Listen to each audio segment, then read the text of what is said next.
सगळे कार्यकर्ते जिंकले, त्याला कोणी मारहाण केली नाही, काय केलं नाही, काय केलं नाही.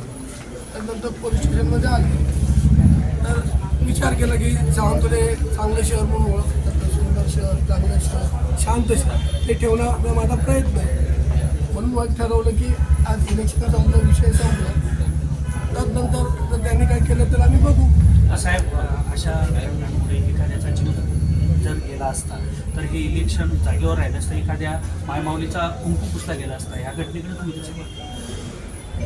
आता ही घटना घडली ही चुकीची आहे, मी मान्य करतो, पण तरीसुद्धा जर आम्ही NC केली, क्रॉस कंप्लेंट केली, ते क्रॉस कंप्लेंट करणं ह्याच्यातनं होणार काही नाही. फक्त सावंतवाडीची शांतता बिघडली. एक सुजाण नागरिक म्हणून मला ते नको आहे. तशी मी त्यांना समज त्यांच्या ज्येष्ठ जे नेते आलेत त्यांना तशी मी समज दिलेली आहे. तुमचं आणि भाजपचे पदाधिकारी आहेत यांच्यामध्ये चर्चा झाली की पोलिसांशी तुम्ही चर्चा केलेली आहे, काय घडलंय नेमकं? भाजपचे पदाधिकारी होते, पोलीस होते, मी चर्चा केली, असा मी विषय ठेवला आहे आणि त्यांनी ठेवला माझ्याकडे. पण आता त्या आतमध्ये आहेत, मी बाहेर आलो, मला आणि कामं आहेत, त्यांनी केली तर मी निश्चित करेन. या जुन्या वादातून काही गोष्टी होत आहेत? जुन्या वादात वगैरे काही नाही आहे.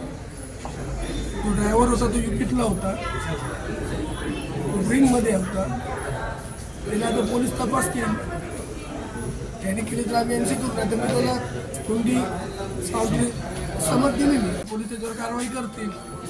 पोलीस स्टेशनमध्ये दिली ना, पोलिसांची जबाबदारी आहे कारवाई काय करायची. संजू परब कारवाई करणार नाही. तुझे 2 राडे पाहायला मिळाले, एक रस्त्यावर आणि एक पोलीस ठाण्यामध्ये, कसं बघताय तुम्ही? ह्याला काही राडा म्हणत नाही, तुम्ही वाटतं कधी राडे बघितले नाही, ह्याला राडा म्हणतात, ह्याला भाषाभाषी बोलतात. राडे कसे असतात तुम्ही बघितले नाही वाटतं की सगळे राडे नाही, भाषाभाषी.